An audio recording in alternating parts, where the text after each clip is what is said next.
Hello, and welcome to an all-new episode on The Voyage Within. I am your host, Brittany Jackson, and I specialize in personal development and how to live an authentic life leading from your heart. On this week's voyage, I would like to explore the ideas on therapy. What are your perceptions of therapy? Do you know anyone personally that has been to therapy? If so, what was their experience like? If you are unfamiliar about therapy, have you been told anything about it?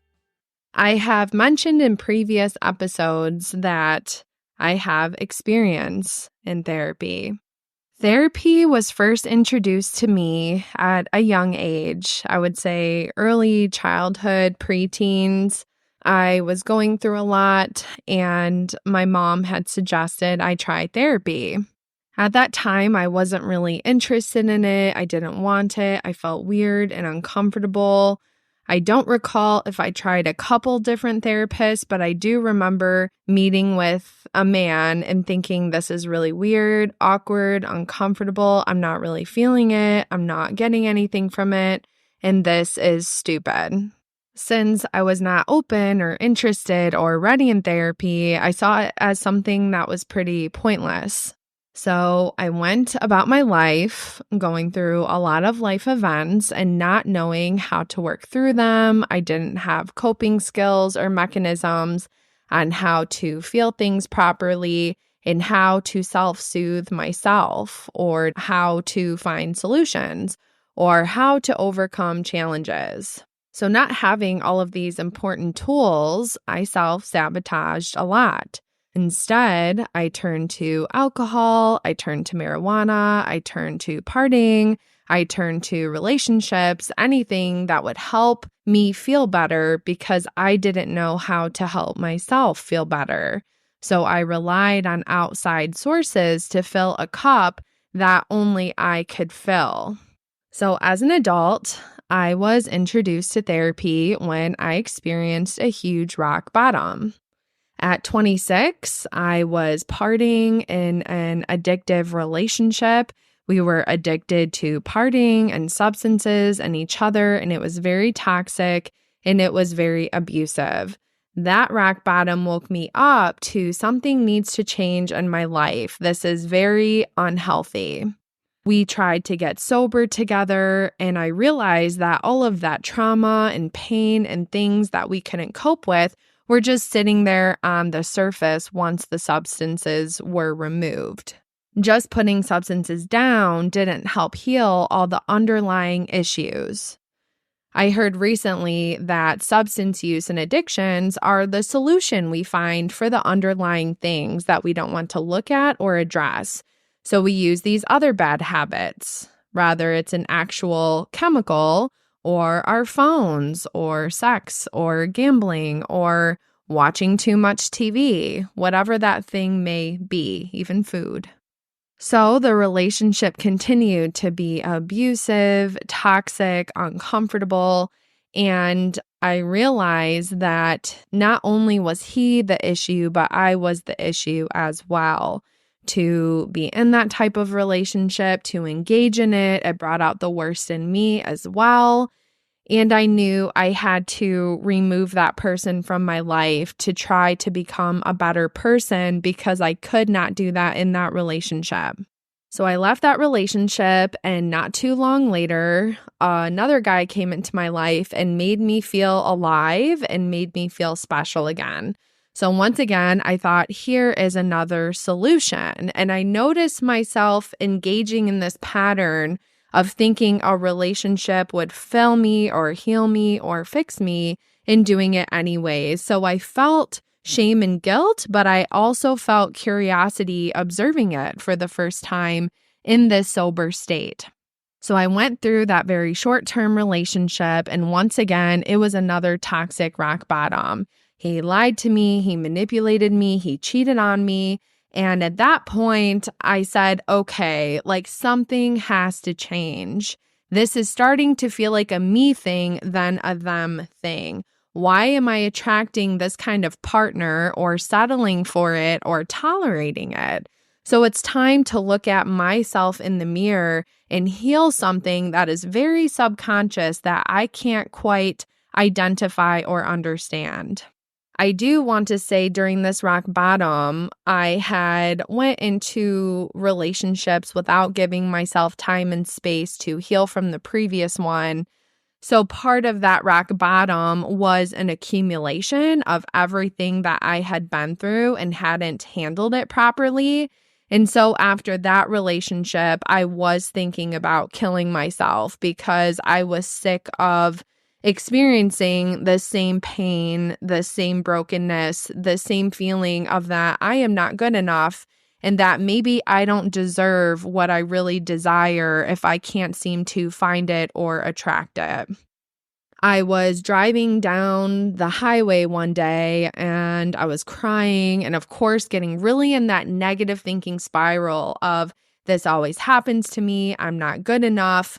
God doesn't love me. Why do I always get these kind of people? I'm so uncared for. I'm not worthy. Just that negative spiral that we can just loop and get lost in when we are really triggered and hurt and life doesn't go our way. So I envisioned what would it be like to drive myself off of the highway into a tree and end it all. And that's when I snapped awake and I thought, oh my God, that is so messed up that I would think that and that I am in this much pain. I need help. I need professional help.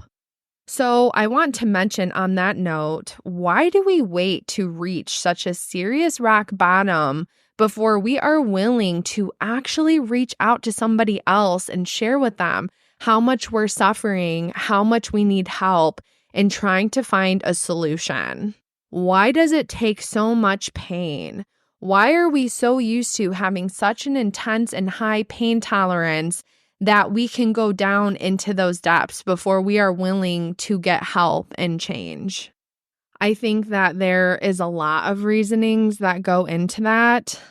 For one, I feel like we don't know the signs that we are not doing well because we are so used to surviving and just trying to get to the next thing instead of processing and holding space and feeling and healing from the thing that we experienced prior. We are in a society and culture that we are about moving on to the next thing, accomplishing the next goal, getting to the next place, that we don't take enough time to actually sit and process the season that we were just in or the thing that we just experienced. Also, a lot of us were not taught emotional regulation and how to identify what feelings we were feeling and what is the proper way of going about those feelings. So we are reacting on autopilot and triggers of these emotions that we don't understand how to feel or how to regulate. Therefore, we are either reacting, causing more chaos, or we are stuffing and avoiding and denying. And that seeps out in a bunch of its own type of negative ways as well. So I think a huge part of waiting until we reach rock bottom as well is we don't know how to identify our feelings. What does it feel like in my body, my nervous system, my heart, and my mind when I'm feeling this certain emotion? And what do I need to do to self-regulate it or to feel it in a healthy way and to get through that emotion versus avoiding it and it keep persisting to get my attention and be felt because something is really wrong here? I think another thing too is we don't know a lot of solutions. We are not taught most times growing up on, if you're feeling this way, try this. This is a healthy way of feeling this emotion instead of turning to dissociation or denying or rejecting or distracting or avoiding. Do this instead. And some solutions I'll give off the rip is meditating. Holding space to allow yourself to cry or be mad. Acknowledge I'm sad or I'm mad and taking that out in a healthy way. Some people you will see on movies go out to the middle of nowhere and scream at the top of their lungs or into a pillow or find a quiet space to talk to God and say all the authentic things that they're really thinking and feeling that they may not know how to express to somebody else.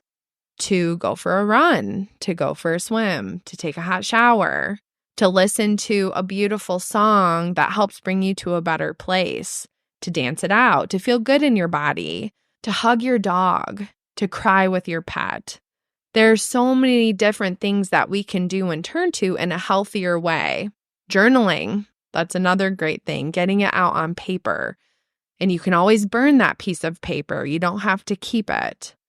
Or you can revisit that the next day and realize that feelings are only temporary, and whatever you are feeling and experiencing will not last forever. Another reason why I think we don't wake up to needing help until a rock bottom is we don't know how to identify our needs. What do I need? And if you can't identify your needs, you also don't know how to communicate that to others. How can I identify that I need help? And how can I communicate that to somebody else? And who do I feel comfortable and safe with communicating that to? So as I was in that season of the rock bottom, I knew, okay, I need to do something to get a different result. I need to try therapy. Maybe there's seeds that are planted that always kind of exist there, so you know that there's an option when you are ready to make a move for it. I know one of my grandmothers had always been in therapy, and she would make comments to me that she would talk to her therapist about me and maybe what I was going through in my life and like pray for me. And so I knew somebody that had used therapy as a resource that had helped them.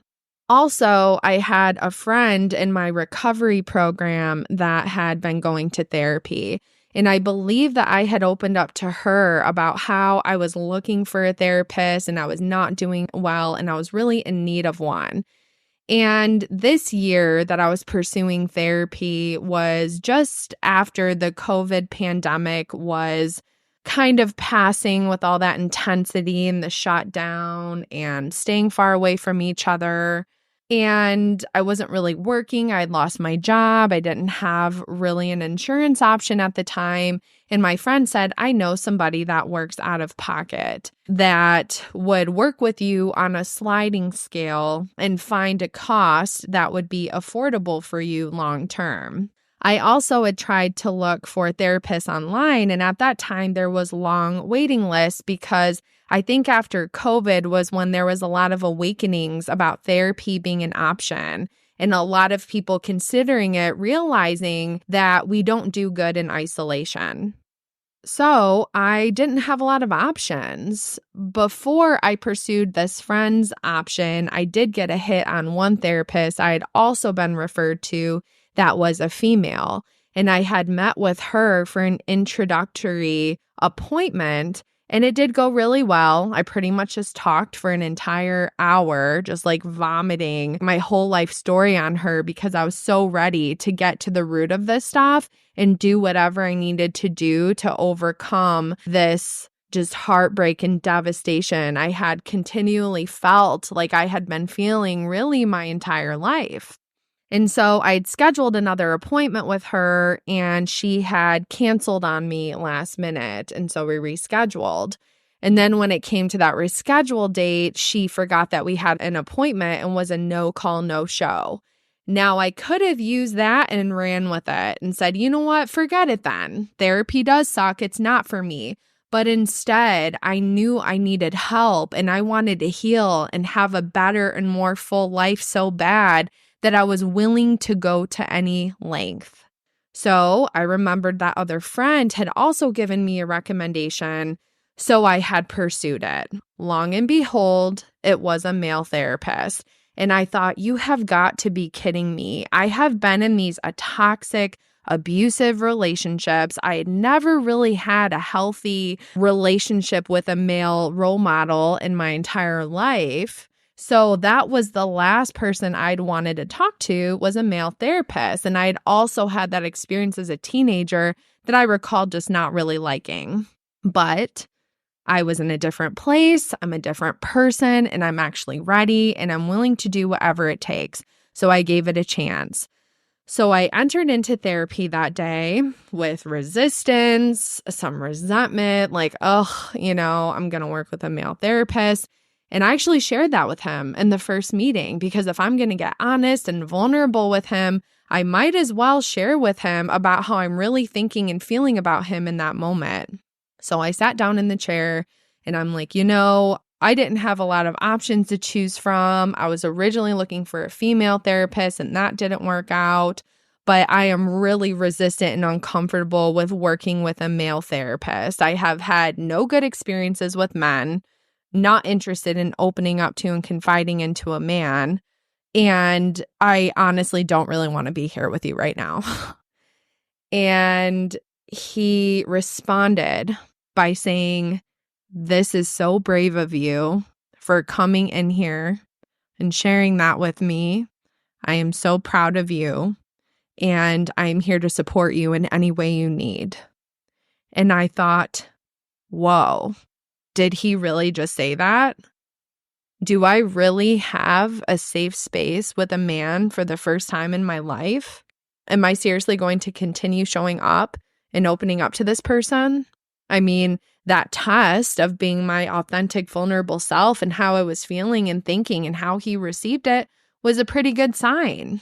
And that's what is important when you start therapy, is to go on an interview session with them, test them, see if they can help you in the areas you need.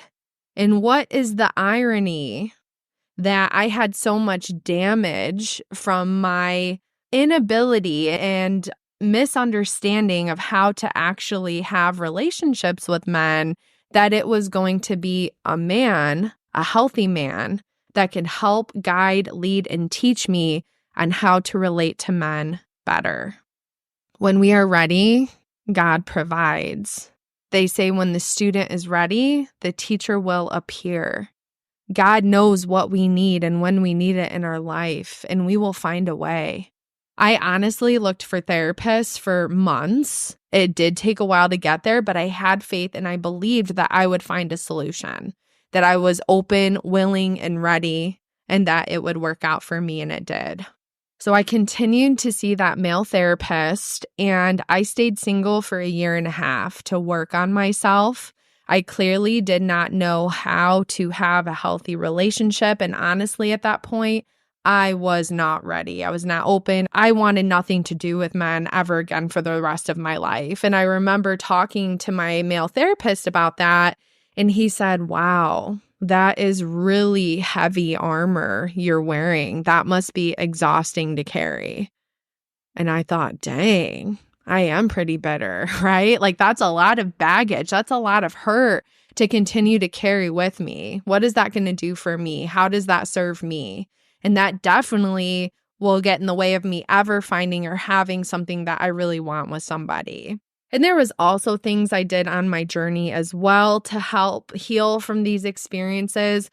I mean, for one, my therapist was able to point out that a lot of things affected me and taught me things I didn't fully understand in childhood, that it was important for me to revisit as an adult and feel and understand better, so then I could let it go. Also, why I was reenacting these kind of patterns and these kind of relationships and attracting these kind of guys. That had a lot to do with something I was used to, that I had already been experiencing my entire life, and then was manifesting in my intimate relationships as a young adult. So I had to acknowledge all of that, and I could only acknowledge it by seeing it and understanding it with somebody else that helped point these things out to me along the way. And also, by staying single, I was able to build a relationship with myself, find out, what do I really like? What are my hobbies? What are my interests? What do I want to do with my free time? What plans do I have for my future as a single adult, instead of always relying for a relationship to help me in some way, shape, or form, guide me, fulfill me, help me believe in myself. And so some of those other things that helped me as well was I wanted to learn how to have relationships with men as just friends. Platonic, cool, chill relationships with men. As I had mentioned growing up, I had never really had any healthy relationships with a male figure besides my grandparents, my grandpas. I love them so much. They are such good men. But from that generation, they really don't open up a lot. They're not vulnerable. We didn't experience a lot of like intimate, emotional connection through expressing feelings or having deep conversations. And so I'm experiencing these things for the first time in therapy of, oh, this is what this feels like. This is what it could be like in the future for me. So as I had this goal of developing friendships with just men and seeing them as individuals, as the people they are without trying to romanticize it or try to have anything develop from it, I had a very stern boundary that if I met any kind of guys, they had to be okay with just being friends because that was the journey and the commitment I made to myself. So I was able to experience that without getting attached or involved and just see and experience men as they were, just people that I don't have to project on any of my past experiences or my future hopes and desires.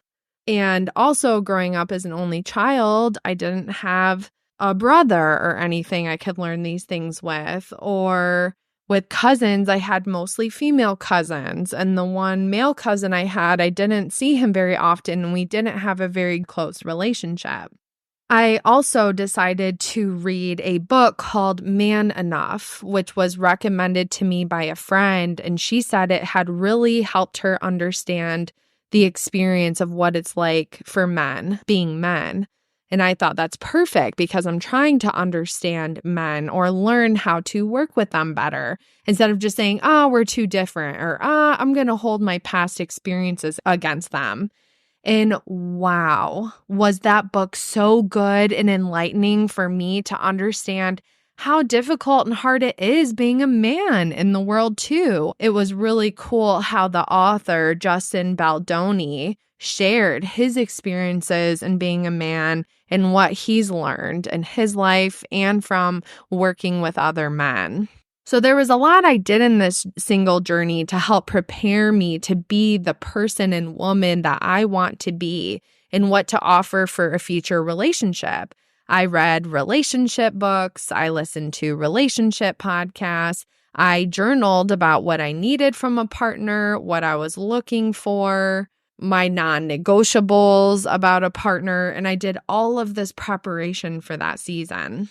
Also, so I wasn't looking outside of me for validation from other people to make me feel better about myself, I decided to write love notes to myself in a journal every day for a year. I thought of things that maybe I would want to hear from somebody else, but that I was going to say to me. And that really helped fill my cup in the sense I wasn't looking outside of me for those things. I was giving myself those things. So with the help of my therapist, he's the one that suggested after I'd been single for a year and a half and I'd been working on myself and preparing myself, how about you try to get out there and date again? And I thought, oh man, I'm so sick of it. Like I had been trying to date for so long. And he's like, you're a different person now. You're not going to get the same results. And so with his support and his encouragement, I did that. I got out of my comfort zone. I tried again and I got into another relationship. And it was very different from anything I had experienced before. So now going into couples therapy, because we did decide to do that in that relationship. And when I was single and like reading these books and listening to podcasts, that was a recommendation from somebody where she had found her dream relationship and partner and they had a great marriage. And she's like, we did couples counseling while we dated to make sure that we were the right partners for each other for marriage. And I thought, wow, that is such a great idea to use it as this exploration fun thing instead of, oh, it's a rock bottom thing and we're pretty much over, but we'll just humor this so we could say we did everything we could to try to save this relationship. So when I first started dating that guy, it was actually very soon into our dating. I'm like, I am interested in couples therapy. I believe in it because of this. This is what I heard. I would like to get married one day, so I'd like to try this. And he was very receptive to it. So we weren't really sure when we were going to implement that into our relationship, but I would say about 6 months in, we hit our first incompatibility and a pretty big challenge that we had to navigate. And so we thought, okay, this is the time. And I don't know how true it is if therapists take insurance for couples therapy. So we weren't really sure how to go about that with cost. We live in Michigan, so we did go to Michigan State University. They have a family center where they offered couples and family counseling at a cheaper rate as like a sliding scale. And in exchange, these students were in their PhD programs to become couple and family therapists. So this is kind of what they need in school to get those hours and that experience. And my experience with therapy with my individual therapist was he was an older man with so many years of experience. He reminded me of like a wizard. I was just like, wow, there's so many things he had said throughout my journey that really helped me see things differently, acknowledge, heal, and things that will just stick with me for the rest of my life. So thinking of the idea of working with such young, new people with not that much experience, that was very different for me. But we thought, hey, this is just kind of like for fun anyways, and to figure these things out, let's just try it. And I liked the idea that they were going to work by the book on what they were currently learning about in school. And then also they had a professional therapist that would watch us in some way, or they would go over those videos together. So then they could learn from our experiences, and we were learning about things on that journey as well. So in this relationship, I stayed with my individual therapy because I wanted to continue to work on myself and maybe share things I didn't want to within that relationship and continue to give myself that hour for myself. And then we would also do the couples therapy. And he was also in his own individual therapy, which he had also did a long time before we had met. I will say through that relationship experience that all felt a little much, doing couples therapy and individual therapy. If I were to do those kind of dynamics again, I would try to balance them more appropriately. Maybe not doing both every week, maybe doing an individual one week and couples the next or something to balance it a little bit more. Because we did like to work on our relationship a lot. We would also read relationship books at home and so forth. So that can just be a lot of work and examination on ourselves and within our relationship that we weren't experiencing as much fun and enjoyment as we would have liked. And I will say that that was naturally hard for us anyways. As I'd mentioned before, different relationships bring out different versions of yourself. And some people you just don't have that chemistry or connection with that bring out the things that you need within yourself, or that bring out enjoyment or fun or humor. So ultimately, in the couples counseling experience, we did come to terms and acceptance that we were incompatible. There were too many differences. But what I am grateful for is all the things I learned about myself and my dynamic in relationships and learning these really great relationship tools within that dynamic so then I can apply them better in future relationships and the right one for me. I also really appreciated the couples therapist being so neutral. That is one of the things I love most about therapy is the neutrality, whether it's individual or couples, that they're holding space for you factually. They're not projecting how they feel or what they want or their experiences or what they think you should do or suggestions. They just hold a really open, non-opinionated space for you to express and explore everything you need, and they just help you navigate that. If they spot something, they may mention some tools or exercises or suggestion, or they may just challenge your thinking on something. For example, if you're like, oh, my life sucks, they'll help you explore that. Well, why does your life suck? What area is it that's making you feel this way? When did you first start feeling this way? Like all these different things that were not questioned or prompted, either alone with ourselves or in our daily relationships with friends and family, because there's a different dynamic that therapy offers. They have certain skill sets and experiences that are there to help you find the solutions you want and need to whatever problems or challenges you experience, and they help you carry that load. They help reassure you that you are not crazy and that you will get on the other side of anything. They give you that support and encouragement on the meantime that you can show up, do the work, and face these things. One debate I had recently was if therapy should be used as maintenance or if it should only be utilized when you are reaching a rock bottom. And I think that's different for every individual. There's no one size fits all. But I do want to say that therapy should never be seen as all or nothing either. There is a balance or a space that could work for you. For me, so far on the journey, I have used it as maintenance because I see it as 1 hour a week to check in with myself. Whatever's going on, whether it's career, relationship, goals, an issue that arises, whatever the case, to me, that's an hour of self-care. There has been times where other things in my life has been going on and I feel too overwhelmed, where I just don't want to get into therapy that week, and I can take that week off. It doesn't have to be all or nothing, and see how I feel the following week. For me, my personal perspective is if I only use therapy when there's a rock bottom, I'm not consistently developing this relationship dynamic with a therapist where I feel comfortable talking about real, raw, and honest things. Because you can't go into therapy half-assed. You can't go in there like, I kind of want to talk about this topic, but I also don't really want to go there. Or if you're feeling that way, actually say that so they know what you're working with, because they can only help you as much as you are willing to help yourself.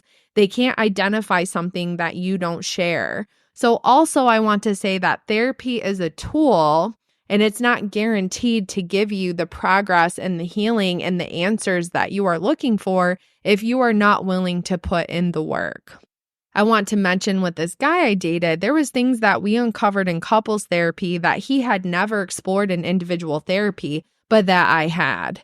And I remember asking him, how did you not explore all this in individual therapy? And he said, honestly, I was more so using it as a vent session. And so I just want to make that clear that whatever results you get are a result of what you were willing or not willing to discuss. And so there were some topics that I wasn't willing or very comfortable talking about with a male therapist that I did want to explore more with a female therapist about my female experience. So I did decide to look for a female to work with and change therapists. Since I have such a great relationship with my first male therapist, and he helps give me that healthy male dynamic in my life, I do try to see him from time to time as well to maintain that and get a different perspective. Because when you work with different people, they are different resources that can help you in different ways. The more we know about ourselves, the more we can show up for ourselves, and the more we care for ourselves, the more we can show up for others. I heard this thing recently that if someone rejects their own feelings, they cannot or will not hold space for yours. We have to understand how to give these things for ourselves so then we can then give them to others in an appropriate, authentic, and full way. So if you are considering trying therapy or looking for one, which I personally think everyone can benefit from because we have all been through experiences in life that have really shaped us or affected us, and we don't really know how much we are carrying them with us until we take time and space to unpack the baggage from life and our experiences and explore that with somebody else.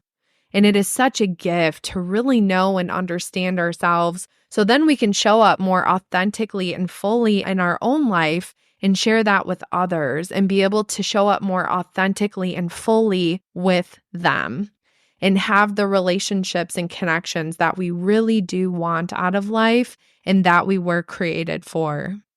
If you don't have a word of mouth option of somebody you can talk to and maybe see if that's something for you, there is also a website called psychology.com, And they have a filter system that you can put in there if you are looking for a male or female therapist, young or old, and whatever kind of specialty.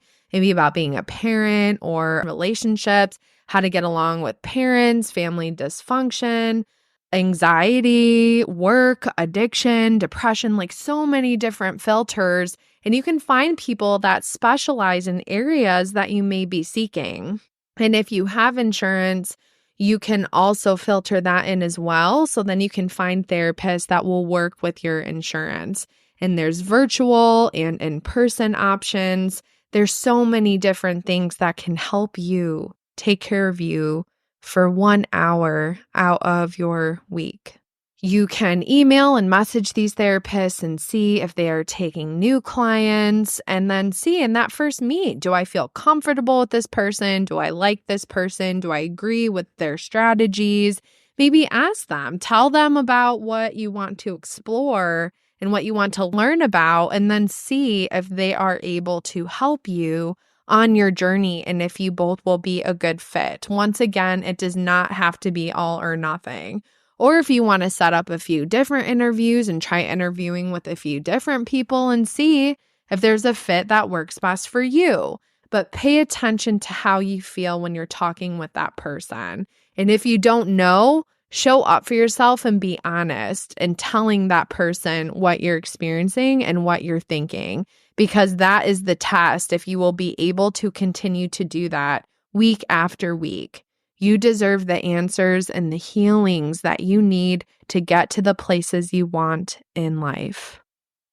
I want to take a moment to pray for you. Feel free to invite in your higher power of your choice in this expansive and magical universe. God, I pray over the listener. I pray that they find a way to help care and support themselves before it gets too bad, before it keeps creating any sort of issues or unmanageability in their life, and give them the confidence and the security and reassurance that healing does not happen in isolation and that secrets keep them sick.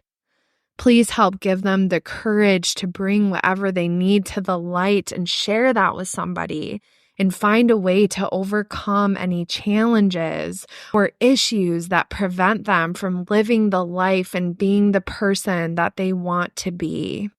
I pray that you guide them to the right person that can help them, the right connection, and explore whatever they need to be happy, joyous, and free. I pray that you show them signs along the way and help them remember to celebrate themselves for being willing to do hard things. It is more brave and strong than they could ever imagine. Amen. I would like to take this moment to repeat some affirmations and really integrate what we covered on this episode. I am willing to do hard things. I am ready to face my fears. I deserve a really good relationship with myself. I am responsible for the quality of my life and what I get to experience in it.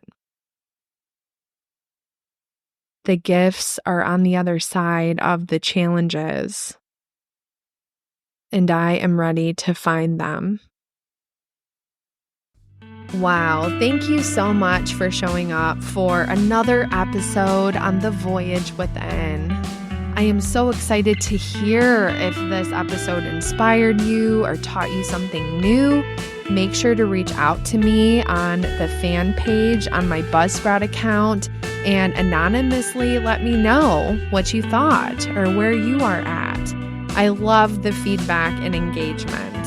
Also, please share this with a friend if you know that they are considering therapy, or maybe they would just enjoy understanding it more so they can support you on your journey in going to therapy. I will see you for an all-new episode next week. Until then, live well and be happy.